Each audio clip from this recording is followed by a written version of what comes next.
Olá pessoal, eu sou o professor Joubert e hoje nós vamos falar do tratamento farmacológico das dislipidemias. Bem pessoal, o tratamento farmacológico das dislipidemias começou aí com a descoberta em 1971 pelo microbiologista Akira Endo e seu companheiro cientista Masao Kuroda, de uma substância que estava presente no fungo Penicillium citrino. Essa substância, a princípio, foi denominada de compactina, sendo que logo em seguida ela passou a ter o nome de mervastatina. Estudos posteriores demonstravam que esta substância inibia a síntese do colesterol. A partir dessa substância, outros estudos foram despertados e em 1979 foi descoberto, a partir de uma substância, a partir de um fungo chamado Aspergillus terreus, foi descoberta uma substância chamada lovastatina. Essa substância lovastatina, ela foi a base para a origem de uma outra substância. Então, a partir dessa substância lovastatina surge a simvastatina, que em 1987 ela foi aprovada pelo FDA para ser comercializada no tratamento do colesterol, alterações a nível de colesterol, em caso de dislipidemias. Em 1991 surgiu uma molécula dessa classe de medicamentos que prometia ter menos efeitos colaterais, uma medicação chamada atorvastatina. Em busca sempre de medicamentos com menos reações adversas, em 2001 surgiu uma medicação chamada serivastatina. No entanto, esta medicação, ela na prática causou mais reações adversas a ponto de ser retirada do mercado. Ela causou com mais frequência uma reação chamada de rabdomiólise, que é muito frequente com esse grupo de medicamentos. Em 2003 surge uma medicação chamada rosuvastatina, que juntamente com a atorvastatina e a simvastatina e demais outras substâncias do grupo são utilizadas até hoje. Este grupo de medicamentos é chamado de estatinas ou inibidores da hidroximetilglutaril coenzima A redutase. Esta enzima, ela é responsável pela síntese do colesterol a nível de hepatócitos. Então, este grupo chamado de estatinas, quando inibe a hidroximetilglutaril coenzima A redutase, acaba inibindo aí a síntese também do colesterol. Além de inibir a síntese do colesterol, as estatinas, elas aumentam a expressão de receptores de LDL. Então vão auxiliar na captação do LDL que está alterado em alguns pacientes que têm dislipidemia. Então as estatinas, elas são as substâncias de primeira escolha no tratamento de dislipidemias onde ocorre o aumento de LDL. As reações mais comuns com as estatinas seriam problemas hepáticos e rabdomiólise, que seria uma lesão muscular. Por conta dessa lesão muscular, esse produto da degradação muscular pode chegar a sobrecarregar o rim, podendo aí causar uma insuficiência renal. Então, mioglobinúria pode ser observada em pacientes utilizando essas substâncias. Essas substâncias, elas diferem uma da outra em relação principalmente à farmacocinética. É importante frisar que essas substâncias, elas são usadas geralmente no horário da noite, que é um horário que o organismo produz mais colesterol. No entanto, existem algumas substâncias que podem ser utilizadas em qualquer horário do dia.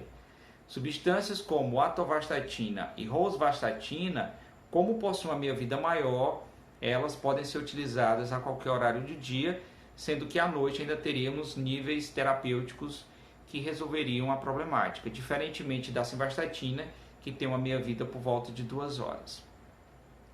Outra classe que é muito utilizada no tratamento de dislipidemias são as resinas de ligação aos ácidos biliares.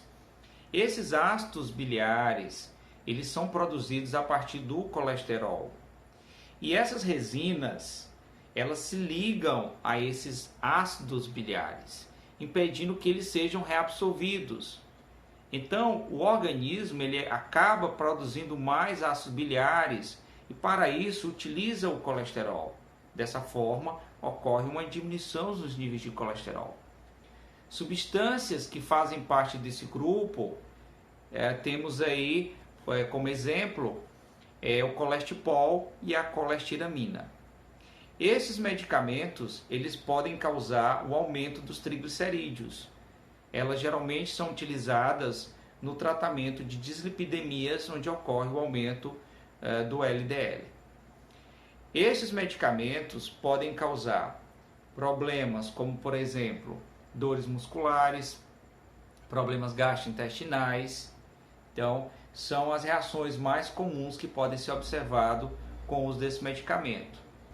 Já a classe dos fibratos, ou derivados do ácido fíbrico, é outra classe que é usada também no tratamento de dislipidemias, no entanto, em pacientes que têm aumento do triglicerídeo. Esses fibratos, eles vão agir em receptores chamados de PPARs, receptores ativados por proliferadores de peroxomos. Esses PPARs estão associados a um aumento da beta-oxidação, favorecendo aí a degradação desses lipídios. Também, esses fibratos eles podem aumentar a atividade de uma enzima chamada lipase lipoproteica. Então, essa lipase lipoproteica, ela vai o quê? Ela vai degradar os triglicerídeos. Exemplos de fibratos nós vamos ter aí genfibrosila, fenofibrato, benzafibrato, clorfibrato. Os fibratos, eles têm como principais reações significativas a litise biliar, então pode ter cálculo biliar, pode também causar problemas musculares, dentre outros problemas gastrointestinais. Então é uma medicação utilizada no tratamento de dislipidemias, onde tem o aumento de triglicerídeos. Um outro grupo, pessoal, que também é utilizado no tratamento das dislipidemias são os derivados do ácido nicotínico. Nós vamos ter aí a niacina. Essa substância, ela não tem ainda um mecanismo bem detalhado, no entanto, é relatado que ela vai agir também na síntese de ApoB100, dessa forma interferindo aí tanto na síntese de VLDL como também na síntese de LDL. E indiretamente também ela acaba interferindo aí nos triglicerídeos, já que alguns autores relatam também que ela pode aumentar a atividade da lipase lipoproteica. E em seguida nós vamos ter os efeitos colaterais dessa substância, que vai desde uma ruborização, uma tontura, problemas gástricos, que são bem relatados, problemas musculares. Então são algumas reações que podem acontecer com o uso dos derivados do ácido nicotínico.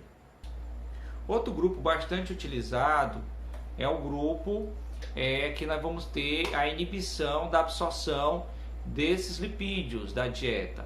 Então vão ser os inibidores da absorção de colesterol, onde nós temos como principal representante a ezetimiba.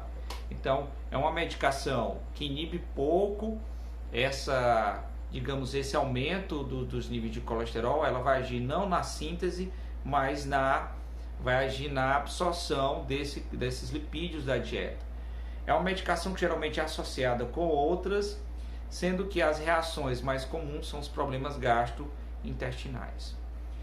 Uma outra substância que ela é utilizada em algumas situações é o ômega 3, sendo que é uma medicação que não diminui os níveis de LDL e, por enquanto, existe algo de informação em alguns estudos que demonstram que ele diminui os níveis de triglicerídeos, sendo indicado nessa situação.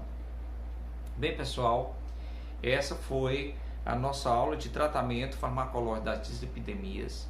O nosso objetivo aqui era fazer um resumo desse assunto, tá? Demonstrando as principais classes, os exemplos, os mecanismos de ação e algumas reações adversas. Caso você queira que a gente detalhe mais esse assunto, dê um like.